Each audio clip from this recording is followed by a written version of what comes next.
Are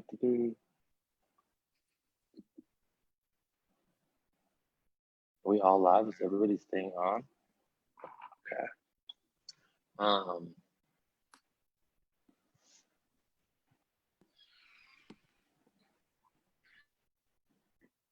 Okay, we'll just give everybody a few minutes to log on.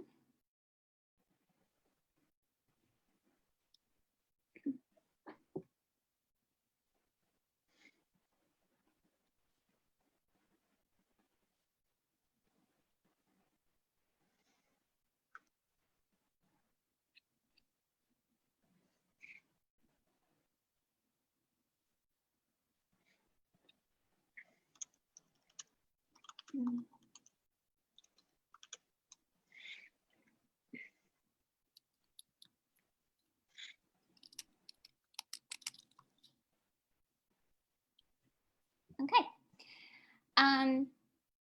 Thank you everyone for being here today.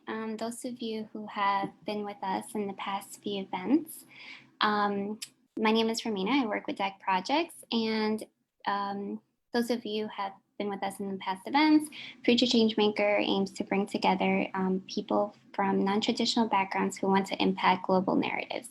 Today, we bring you Leading Through Uncertainty, What We Want to Know, and How to Prepare. Recent events have really shed a light on many of the challenges that we face globally, with no real guidelines or a manual on how to respond to the rapidly evolving concerns about COVID-19.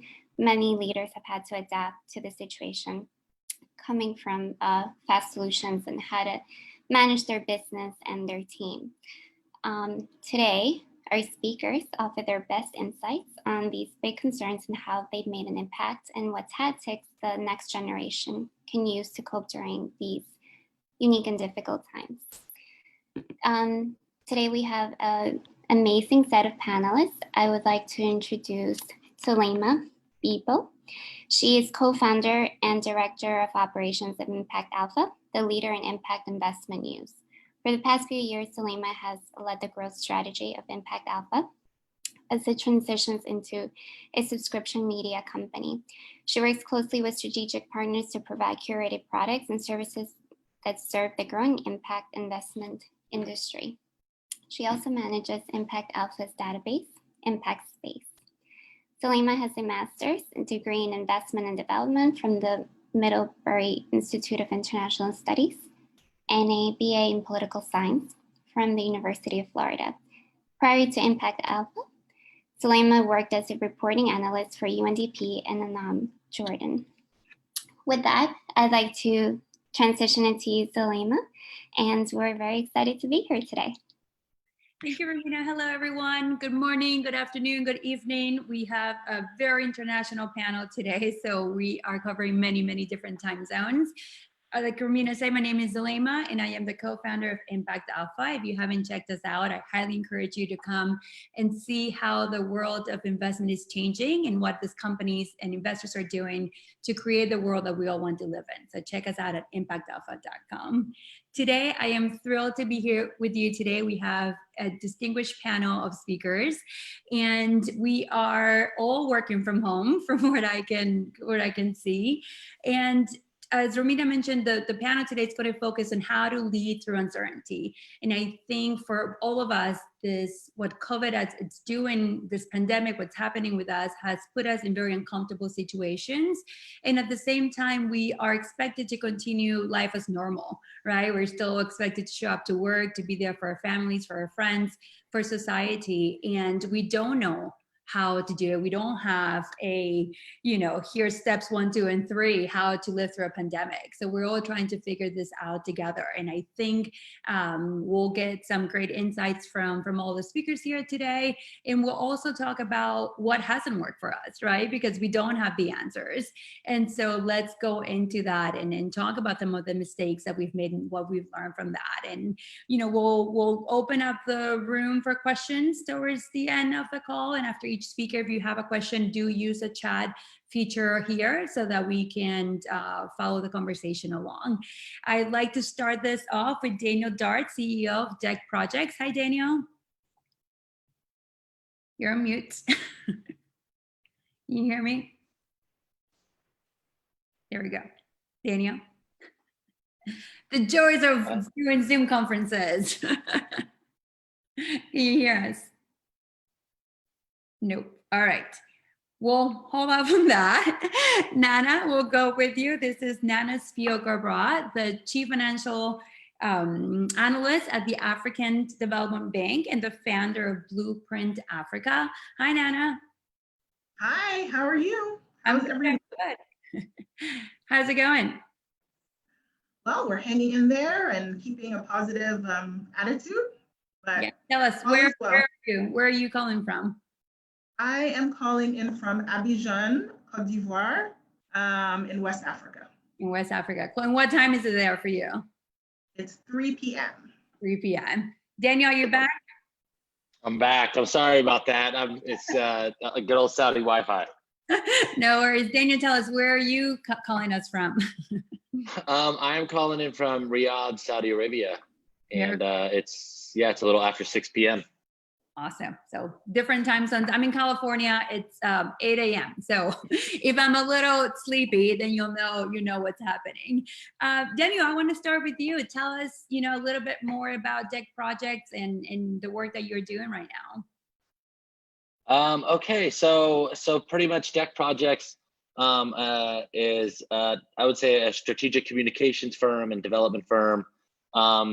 I think one of the things that kind of changes is the goals to how can we make the world better by working in frontier economies and trying to build, I guess the long-term goal is how can we build opportunities for upward mobility in developing and frontier economies. And so that's kind of what we focus on and what we try to do. Most of the stuff we approach is through things like an African Development Bank, World Bank, IFC, a lot of government work in Saudi Arabia or Palestine, as well as like really awesome stuff like Skid Row Housing Project, Trust and homelessness projects in the United States. So it's kind of like, how can we build out platform? How can we drive investment and a bunch of stuff like that? Great. And so you already have a challenging work to begin with, and now on top of that you're now facing, like all of us, working through a pandemic. So maybe just a little bit more on how the pandemic and working remotely has sort of impacted the work that you're doing. I assume that you're seeing a lot more demand for the type of work that you're doing, and also maybe being a little bit limited in what you can do at this time. Yeah, I think that's a good question. Without a doubt, the hardest thing that I think we've had to deal with is, our base of operations is in Saudi Arabia. But, as the coronavirus, I guess, kind of began to spread, I know for me, I don't think that I realized at the time how much it would spread or how long it would be around. I remember thinking, oh, it'll be a week or two, like we'll get a grasp on this. And having people that are decentralized and having, like, I would say, a remote team, nobody kind of expected that to happen. And then when borders started to shut down and like cities started to shut down and then clients started to shut down or they went into kind of emergency mode, I don't know, to be honest, 6-7 months in, if we've actually fully adapted, because we have, for instance, Romina on our team, and she lives in New York, but she has to keep a Saudi Arabia schedule. And then Greg on our team, he's in Indonesia, and he has to keep a Saudi Arabia schedule. But then we have clients in LA, so we got to kind of shift to be on an LA schedule. So I think one of the things that I've really had to focus on is the inability to sit with people and have conversations. And I think the biggest takeaway I had from that is like putting a lot more time and investment into, like, I would say, instructions or task mapping out, because you don't have those times throughout the day to brainstorm. It's like, okay, let's map out like a full 24 hours I have to say that I hear a lot of times how people are like, work will never be the same. People are going to work from home. In my experience, what I've gone through the last 7 months is the remote working has been really, really, really difficult. And if I could change anything, like, I want to go back to the office. I want to see people. I want energy. I've had many lunches with Anam in Gaza, and it's like, I remember running around conferences with Nana, and and I think that human interaction, there was like the crisis mode, and then there's like, okay, this is real, and then there's like almost like the onset of like this weird kind of like, I don't know if it's like a depression, but just a heaviness where it's like, I feel like I'm busier, but my productivity level is like so much lower. Everything is hard. Right. And it's hard to be home and you know, it's do you live at work or do you work at home? And so, you know, how do we draw the line, not only for ourselves, but also for our team? You know, I know that some teams are saying, hey, you know, just because you're home and your computer is available 24/7 doesn't mean that you also have to be available 24/7. And I think sometimes when you're craving that human interaction, right? You feel like you can text your coworkers or email your coworkers at random times of the day just because you're like, clearly they're also not doing anything because you know, they're also stuck at home or wherever they may be. I wonder if you have done, I mean, you just talked about the challenge of working in so many different time zones, right? And I think, especially in this interconnected world now, everyone can work from anywhere for the most part. We are lucky in that sense, right? A lot of people don't have the luxury of being able to just log onto the computers to work. They have to be physically present. So I wonder if you had any more thoughts on that, on how you're helping your team, or if you haven't yet, that's fine, right? But is that something that I mean, I feel, you know, I feel like we've separated work differently than we had in the past, where certain people would touch on multiple things. And one thing I've really tried to focus on is making things very, very task oriented. So people have more of like a list of items that they can do on a day-to-day thing. And then I think, I really do think productivity, I think you're right. It's like being at home. I think for the first week or two, or maybe month, everyone worked more. And what I think that is, it was like this fear of, oh my God, am I going to lose my fucking job, right? So everyone's like kind of scared. And then things started to kind of settle. Just recently, I think things are starting to kind of pick back up. People are making, I think, internal decisions about how much risk they want to take, or how much risk they want to put themselves at or their family at. And I do think that things are gonna change for a while. Like our office in Riyadh, we're moving it actually to Dubai on the 1st, and so we decided that today, because the airports are going to be open, and we can actually have movement. And I think those are things where it costs us a little more, but I think people feel really, really beat up. And talking to, I think, different clients, there's certain things where I would have conversations and people would be like really on edge. Like all of a sudden there would be, I don't want to say an argument, but I felt like just people maybe weren't as receptive, and myself included. And so I've tried to find a result for that by being more task oriented, and being like, hey, I need X, Y, and Z. This is super clear, and setting things out, but also understanding that things that may have taken a week in the past might take 3 weeks now. And I think too, you know, one of the things I'm hearing from you, it's having that open communication and clear expectations of what's needed and when it's needed by. It's a huge tool, especially in these times where, you know, you don't have the face-to-face interaction, and things do need to get done, right? And so it's like, yes, we understand that these are challenging times for all of us, but our work continues. Our work is still very important, right? People still need our services and our help.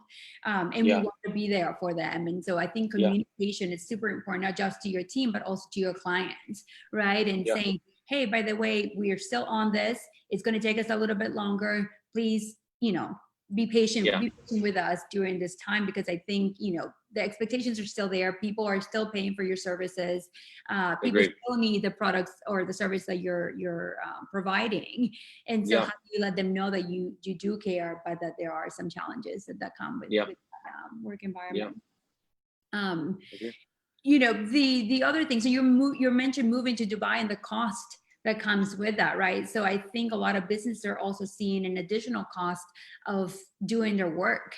And so at a time where money is tight for a lot of people, if you're losing clients, you no longer have the donor support that you had before, how do we think about finances in this time, and what can we, what have you thought about of new creative ways of bringing in more clients, more money, or more support during this time? Agreed. Yeah. Great. Go ahead. Yeah. No, go ahead. Yeah, no, I think I think with revenue, we're, I'm with I guess the structure, we're pretty lucky because we're really government subsidized to the thing that's where all of our projects are. But I think it's more everyone did take pay cuts. Everyone did kind of restructure that thing, because I think even now nobody knows how long it's going to take, and I really think that this could go on for a long time, because I think we're going to see clusters. I think we're going to see things pop back up. I think sending kids to school is fucking crazy, and I think that I'm super curious to hear, like for instance, like in Abidjan, like I don't know what you're going to do when you get into some of the neighborhoods to create social distancing when it's impossible, and the same in Nigeria and Ghana, and I know they're doing credit swaps and stuff like that. But I think that the world is, one thing we learned with this coronavirus, the pandemic, is globalization or not, like we are interconnected, and I think it's like if America thinks that you can close borders and all of this stuff, I just don't think it's going to happen. So I think it's pretty much like, what's the long-term thing that we're going to do? And I think there's going to be some winners. I think there's going to be some losers. And for me, my thing right now is, how can I be as cautious as possible, save as much money as possible, and kind of prepare for a lot of default, I think, coming up. I think people are going to lose their homes. I think it's going to be really ugly, especially in America. I'm not even claiming America. Y'all can have America. It's I think, we're talking about the time constraints, we're talking about resource constraints, we're talking about the emotional challenges and the emotional burden that this pandemic is having on us, on families. You mentioned working, families with kids. Now, I myself have 2 kids at home, right? And what am I going to do with them when school starts next week? And all that additional stress is having such an impact on the way that we operate. And when you're talking about, we don't know how long this is going to last, right? And we are all trying to be more cautious about what we're spending, how we're spending it. And at the same time, again, for my business, and I believe for the business that you are all doing, your work has to continue, right? It's not really a choice, right? It's like, you want this to work, you love your jobs, you love what you're doing, you stand for the mission that your companies are doing, and you're also facing all these challenges. I think that the more conversations we have about this, and the more transparency that we bring to our workplace about where we are as individuals and as team members, can also be super beneficial to surviving this pandemic, and transforming the way that not only we do our work, but the way that other people also see the work that we do. Yeah, exactly. Agreed. So I think it's just one of those things that we're going to continue to evolve, and it's not, we don't have to have all the answers right now. And a lot of people think, or may feel, or, you're seeing that, you're hearing that from your friends, from your other coworkers, from other industries, that, you feel like you have to have all the answers right now, and we just don't, right? And so, which makes it even more challenging to do your day-to-day work. Yeah, and I think that the thing I fear, especially in a place that's really polarized, like in America, is I think, if people can go from being, I think right now we're in a political situation where people don't want to like pump money into the economy, and they don't want to do that, and it's a polarized situation. But what I think is once, I guess, the cards fall, or the cat's out of the bag, or whatever you want to say, I think sometimes you have people like politicians, and I think it's equal on both sides, on Pelosi and McConnell. They're so kind of removed from the reality of the day-to-day, paycheck to paycheck, that I think once the cards fall and people go broke, I think it's going to be very, very hard, if not impossible, to reverse that effect in a short amount of time. And so part of me thinks once that happens and people default on evictions, and then people, default on mortgages, and businesses close down, and using bankruptcy to get out of leases, and I think the impact of that is going to spread everywhere. I think it's going to spread to Africa, because then obviously credit's going to get tighter, and I think those different things scare me, because I think sometimes people think it's, I don't want to say they think it's a joke, but I don't think, like, we're far from over of this, right? Like, even if everyone goes back to work, they're not going to get a paycheck for 2 weeks. And there was something that I think Capital One or something released something where 70% of credit card holders were late on their payment or something this month.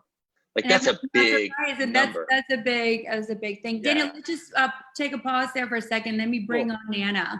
And so we'll just switch and we'll come back to that. Hi, Nana, again. Hi. Just to tell everyone a little bit more about you, like I mentioned before, you're the one of the chief financial analysts at the African Development Bank and the founder of Blueprint Africa. The African Development Bank, if I have it correctly, it's a regional multilateral development bank focused on poverty reduction and economic transformation of Africa. And the work that you do is on creating innovative financial products with a particular focus on risk mitigation. So what a time to be doing this kind of work and What a time to be alive. Yes.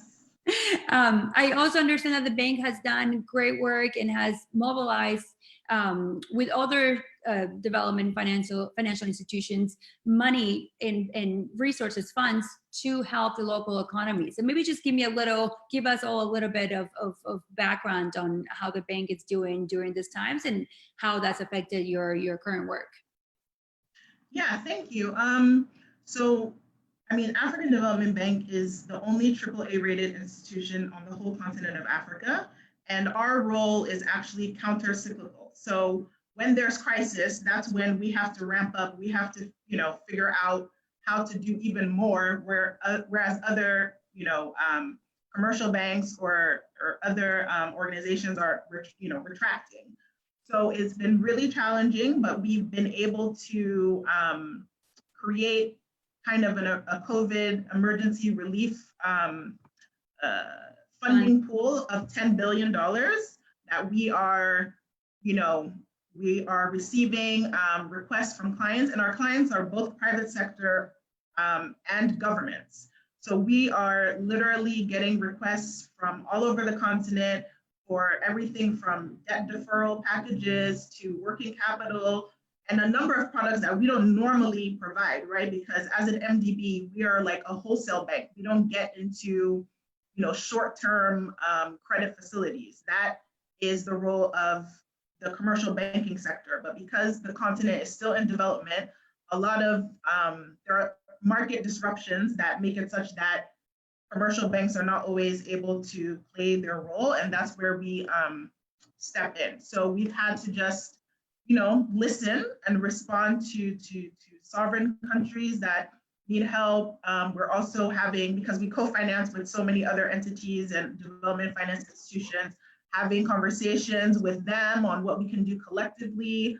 We're also looking at ways where we can leverage or further leverage our balance sheet so that we can do more. So how do we kind of use insurance or other tools on our own balance sheet so we can recycle our risk capital and then deploy it again.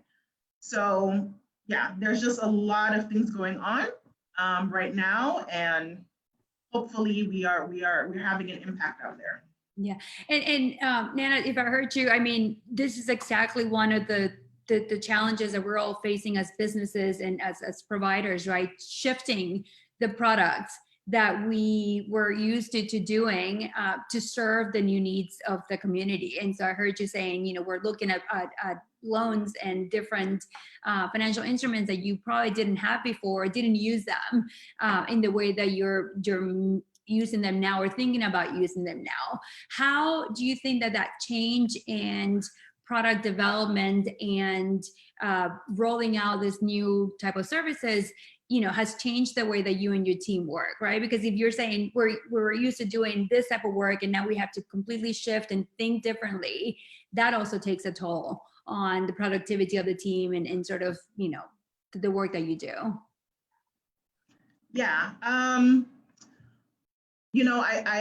believe that in this new era, we've grown up with this idea that we want to build institutions to last or build companies to last. And I think now we need to move into a paradigm where we want to build companies to change or build institutions to change. So we want to be as flexible as possible. I use the analogy of a transformer where like your company looks like a car, a regular car from the outside, but when, aliens decide to attack, it can transform into this warrior robot. So I feel like we have already been in situations like this before with the 2008 financial crisis, for example, where we kind of have already that ingrained attitude that, okay, we have to shift gears. So during the 2008 financial crisis, we never did trade finance, for example, but when all the credit lines dried up, the bank decided that, okay, we have to do, short-term credit facilities because African countries need to import food, they need to import machinery, they need to import materials, and now their credit profiles are weakened, so we have to step in. So we launched that product. Similarly here, we're launching new products to deal with this crisis. So for us, it's not so much, I think the focus for me as a leader of a team is about the attitude of my colleagues, right? I don't want to create a situation where there's a key man risk in me.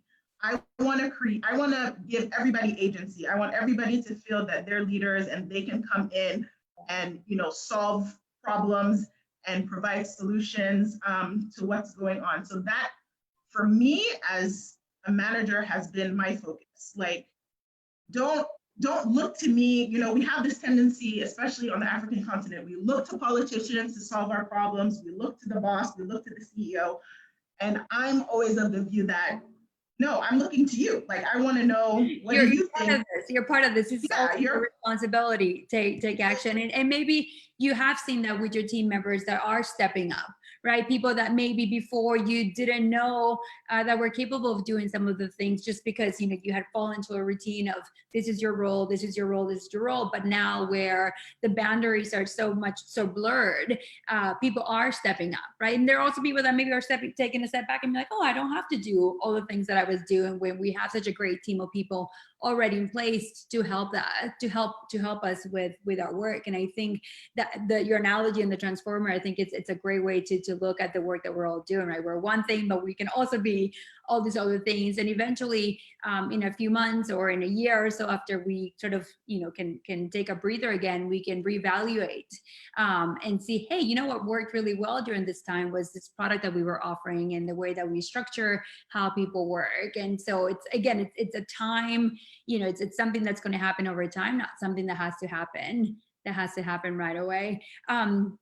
Nana, you also have another side project with Blueprint Africa, and I think this brings up one of the things that a lot of people during this time are seeing. It's sort of, you need a little break, you need a little creativity, you need something different. So tell us a little bit more about Blueprint Africa and how that's helped you during this time as well.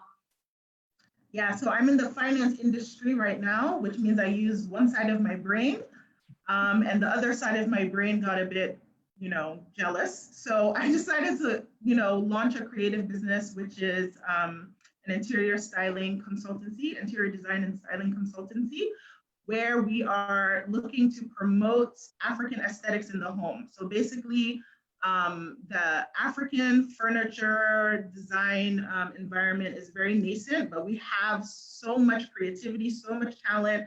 I mean, for example, in the US, Beyonce has launched her latest visual album, which has a plethora of African visual artists and talent there. And I just feel like in the build environment, it's not,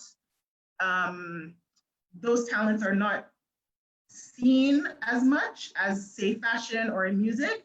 And so my organization helps to bring such talent to the forefront and mainstream it. And so, yeah, in terms of that, obviously during COVID, we had a number of contracts that got canceled. We do renovations, and obviously in the construction industry, you have to be on site. You have to, go knock down walls and paint and do what have you. So that was a big blow to the business. And then also the fact that borders were closed was a big blow for us, because we do a lot of sourcing and procurement for retailers or, small hospitality clients that want to procure furniture or other artisanal products in bulk. So those two things were major downers for us in terms of revenue.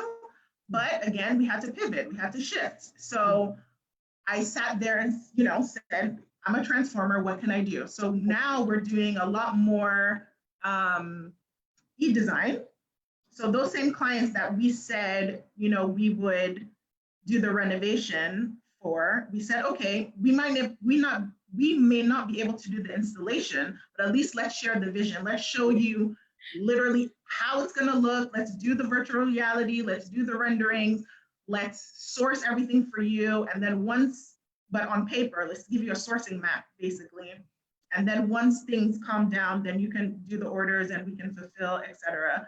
We also kind of pivoted into doing more marketing and more like networking, creating directories of some of our clients, and organizing like webinars as Deck Projects is doing today, just to continue to have that community. And also the interesting thing on that front is that everybody's at home. Right. So suddenly everybody was texting or calling the company like, oh, I need a home office. My kids are at home and I don't have a dedicated space for them. So then advisory became like a new huge, consultations and advisory became a huge revenue source. So and I think, sorry, let me just to go back a little bit. When you're talking about, businesses being canceled because you couldn't procure, because you couldn't go to the sites to do the remodeling, to bring new products, that also has a negative emotional effect on your team, right? And on yourself and maybe the clients as well.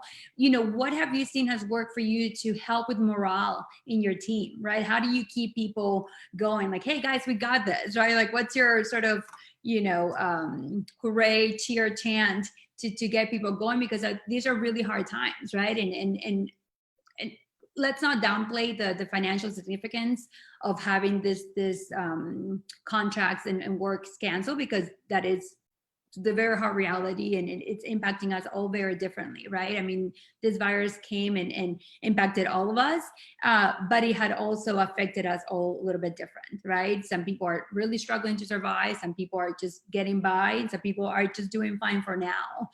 So how do you manage that? How do you, what are you doing in your team to help everyone sort of stay, positive and keep working when sometimes you just don't want to do anything, right? Things are very heavy right now. Yeah, so I think the first thing I should mention is I have the extreme luxury of having a job that I'm still employed by. So the decision I took was to not let anybody go and to just take, I guess equity, take my own money and pay them so that I didn't have to sacrifice the people because of the numbers, right? And I think, obviously, especially we've seen in the US that, companies are sacrificing their people for profit, to keep the numbers or keep the profit in line with their expectations. And I chose to just pay everyone, even if it's not from the company's revenue. Like, I just want people to be okay. Yeah. So I think that helped. And then obviously, as Daniel mentioned, like the isolation is the biggest part, right? Because we're all home. And then even if you say you want to do like a small gathering, then you get like, you feel kind of responsible because God forbid, somebody would get it. Then you'd be like, it's because it came to my dinner party. So it's a real challenge, but we do things on Zoom. So we'll have like fitness, fitness joint workouts. We'll, have game nights online. We try to just do as much as we can. And then I do have one-on-one meetings with them where we're socially distancing, but it's only one-to-one, like not, large groups. But yeah, I think for me, that's the biggest challenge, just how to keep everyone sane, because there's so much, anxiety. It's just like traumatic for people. Right. Yeah. No, it is. It is. And I think I love that, your initiative or your drive to keep people employed, right? Because we did see a lot of businesses that had to close or that had let people go, and what a bigger blow to your self-esteem and to your attitude when you don't have income, and then all of a sudden you're faced with you still have your debts to pay, bills to pay, and your family to feed, and you don't have that income, or you don't have the social network, to Social Security there to help you cover some of this cost. So I commend you for doing that and keeping with business, and hopefully in the next few months and in years to come, you'll have a thriving business with very loyal employees and teammates that will continue to help you grow. So thank you. We'll just take a pause there and move over to our next panelist, Anan Rahim. Hi, Anan. Hi, thanks for having me. Thank you for being here. So you are the Tech Education Manager at Gaza Sky Geeks, and you are joining us from New Jersey. Is that correct? Right, great state of New Jersey. Great. Thank you so much for being here. Tell us, you were in Gaza, right? And then the pandemic happened and you had to evacuate. But before we get there, just give us a little bit more about, tell us a little bit more about Gaza Sky Geeks. Yeah, sure. So Gaza Sky Geeks is a Google-supported tech education hub headquartered in Gaza City. We're also a co-working space. Our main mission is to empower Palestinians with all the resources they need to earn an income online and participate in the global digital economy. So we run a few programs under that mission. One is sort of a startup incubator and accelerator.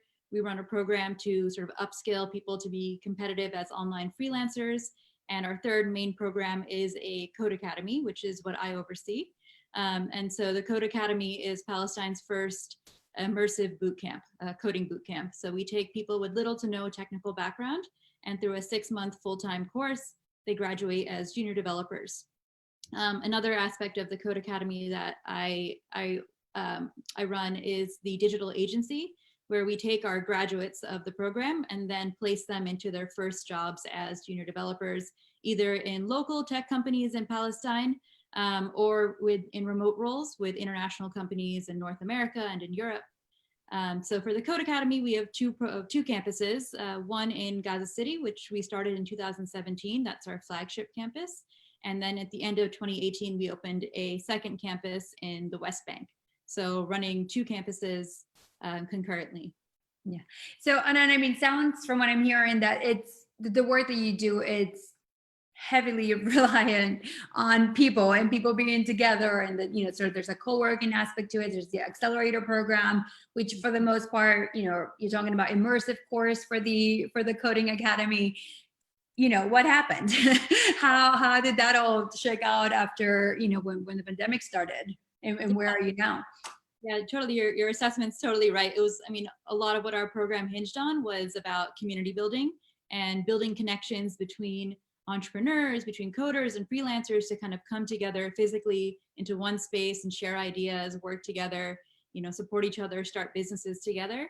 So when the pandemic hit and everything went fully remote, it was definitely a shock to the system, because it was like, can we achieve the same level of community building online? Like maybe, yeah, we can give webinars, we can do Zoom workshops, but can you really build a community online? I think that was sort of the biggest question mark for us.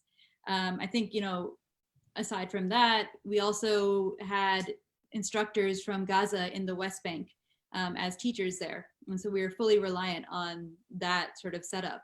And so when the pandemic hit, they had to return to Gaza. And so all of a sudden we lost teachers in the West Bank, and then slowly everything went remote. And then I left Palestine, and now I'm 7 hours behind Palestine. I have another teammate who's in the UK who I'm now like 4 hours behind him. So we became, I mean, working in Palestine, you're always a bit distributed because it's fragmented and there's lots of borders and blockades and there's a constant sort of state of lockdown happening. So we were always a bit, semi-remote, semi-distributed, but the pandemic, I think, flinging us to different ends of the world. Some of us concentrated in Gaza, me all the way here in the East Coast of the US. We became hyper distributed. So the world definitely turned upside down. Do you think that because you had that experience of working remotely, to some degree before, that you were maybe a little bit more prepared than others to take operations virtual? Or, were there things where you're like, listen, we're just not going to be able to do X, Y, and Z for now? Do you feel like some of that helped you, or were you able to continue the teaching online, or maybe just one of the things that you did have to cancel because you were in person? Yeah, I mean, so I think on the team side of things, I mean, we were used to kind of using remote tools to communicate, especially because we had 2 campuses. And so we were already, needed to rely on like Google Hangouts and things like that to have our meetings. I think this level of remote was still a huge learning curve for us, especially with time zones. And we always had that sort of crutch, during the week of, oh, we can do this in person. We don't need to do this online. So there was always like that time to do stuff in person. And so all that going away, that's definitely shifted the routine. I think it's made us, communication is always critical, no matter pandemic or not, but I think this pandemic has underscored the need of really effective communication and like the tools to have effective meetings. I think even more than verbal communication, a lot of written communication is needed, especially because I'm 7 hours behind.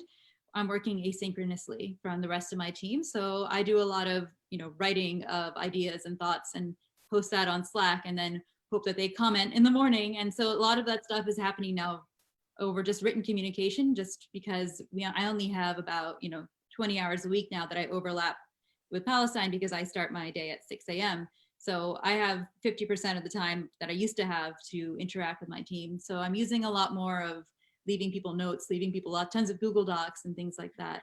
That moment where you're waiting for the little dots to show up on Slack are thrilling. You're like, please, let me see. It's the little things that we can find joy in now, just seeing those little dots pop up. In terms of, we're talking about, I think with all the work that you're all doing, we're focused on upward mobility and helping people, get out of their current situations to become, to better economic status, right, for them and for their families. How have you seen the job side of, you're trying to place graduates with work both, in Palestine and outside? I'm assuming you've seen a big difference there. And so how is that, how is that going for the business and also for the, the developers in training? Yeah, no, so I think what's interesting to consider about Palestine is pre-pandemic, I mean, the status quo was nothing to write home about either. And, in a lot of ways, the pandemic hasn't dramatically shifted a lot of realities in Palestine. I mean, there's so many restrictions of movement that existed before this. I mean, this sort of exacerbates that, but Palestinians are used to not really having the world be a very small place. And so, for Gazans especially, I think we were always sort of leading with this remote first mentality, that if you're going to hire a developer from Gaza, especially if you're an international company, you have to go into this with the systems and the infrastructure to manage a remote employee. So in some ways, that hasn't quite shifted in terms of, we've always been equipped to sort of have that remote first mindset. I think the outside world is going to, what we've seen is that they're going to take some time to adapt to that, right? So we've had some companies say, we were mid discussion about them hiring, and they said, okay, the pandemic hit, we can't take on a new hire, especially a junior developer right now. And so, they've had to pause some hiring, which has been unfortunate. But I do think that the more this pandemic sinks in and the more we realize that this is here to stay and remote work is here to stay, and that there's also lots of benefits and upsides to, now the whole world is a potential workforce for you. I do think that what we'll see soon is, a huge opportunity, and that we might be a bit ahead of the curve, right? Because we've already been that's been our selling point, right? We have developers who are not just technically very skilled, but are remote first. And that they're ready to jump into a company, and they know they have those skills because that's what we've been training them in on day one since in 2017. Great.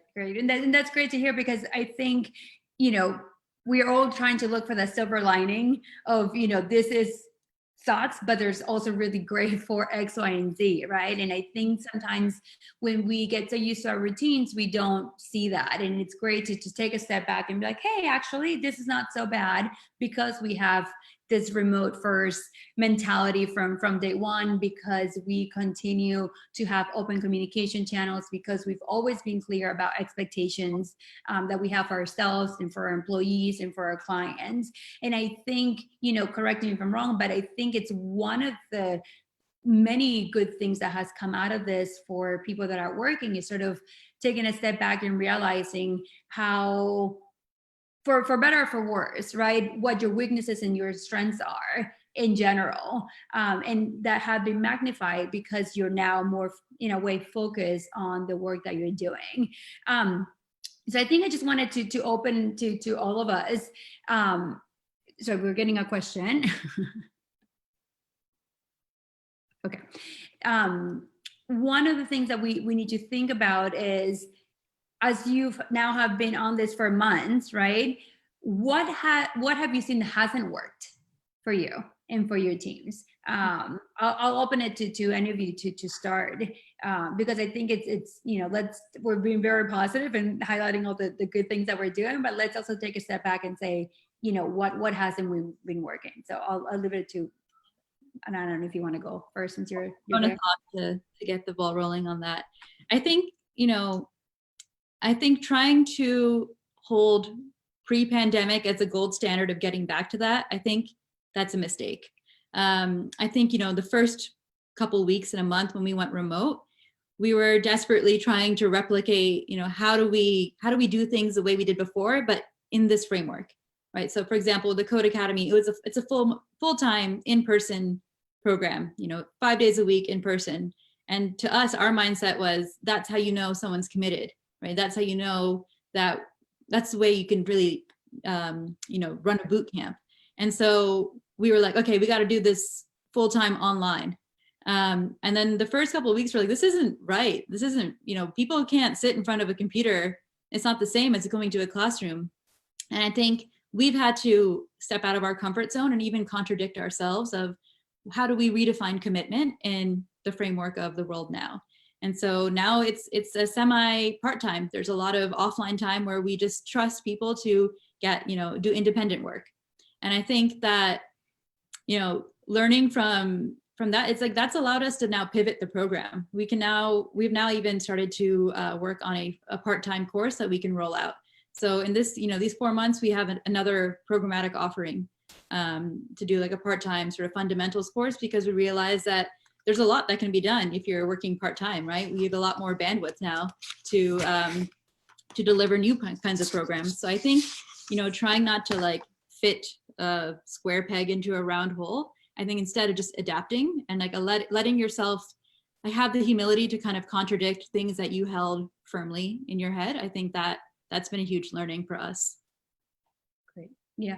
And I think that you bring a good point, and someone on the questions is asking, how do you establish that trust when you're not physically present, right? And what I heard you say is you just have to trust that people will do their work. And as you pivot and change your program, people are also able to adjust to the new way of doing things. And at the end of the day, right, it's really up to people. Either you do your work or you don't do the work. And then that just sets the stage for what's to come. So it depends on the outcome that you personally want to see as well. Nana, you have something to say? Yeah, I mean, we at the bank also experienced a similar problem. So I think one of the things that we saw early on was a bit of abuse of power, where a lot of managers had not cultivated that trust with their staff.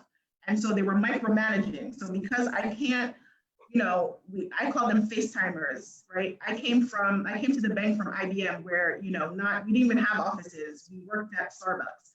So when I came to the bank and I encountered people who were like, unless you are in front of me, I don't feel like you're working, So those people just got very uncomfortable and they would micromanage your staff. They would call, they would send an email, and if you didn't respond in 30 minutes, they would call you. It just became, because we were also under a lot of stress when the pandemic first came, because we had to respond to so many emergency requests. But I feel like, just to piggyback off of something you said, I do feel like it's the responsibility, we're talking about leadership, right? So I do feel like it's the responsibility of managers, leaders, to cultivate that trust. And it's not at the time of the crisis that suddenly people are going to trust you, right? It's during the times, during everyday conversations, you have to cultivate that trust. And I think that managers and leaders, or anybody who's interacting with a team, like we should also talk about what we have done maybe to ensure that that trust of our staff gets cultivated, Otherwise, if you leave them, like, I want my staff to be soldiers. I want to know that when we're going to war, like, I don't have to tell you. I just know that you're behind me. You're going to show up. Yeah, versus, a manager that you have to like pound on the person before they produce for you. Like, we don't want to have those kind of staff, in my opinion. So I've really tried as much as possible with my team and my colleagues to empathize with them. I think one of the best leadership qualities is empathy. If you are a manager that demonstrates empathy to your staff, that is what cultivates trust and cooperation and reciprocity, as opposed to being like a hammer and, trying to get 100%. 100%. I think empathy, especially now, it's really needed. And we are all facing difficult situation, and so it's hard, and we have to feel for our people. And like you said, it's not the time to get people to trust you, right? You should have had that trust built in from day one, and that's how you build a loyal team. That's how you build a great product, and that's how you build a loyal audience and a loyal clients, right? So that trust and that empathy builds upon each other to do a great job, all the way through. Daniel, you have something to say? Yeah. Yeah. I think I echo a lot of those points. I think that looking at things of how we can kind of return to how they were, I think is definitely a losing approach. And I think also building trust is something I know for us. We try to communicate regularly, even when it was unnecessary, like, hey, are you good? And like with clients, like, hey, we're just checking in. Do you need anything? And I think for the most part, I like to think that we did okay, kind of touching base with people and checking in with people.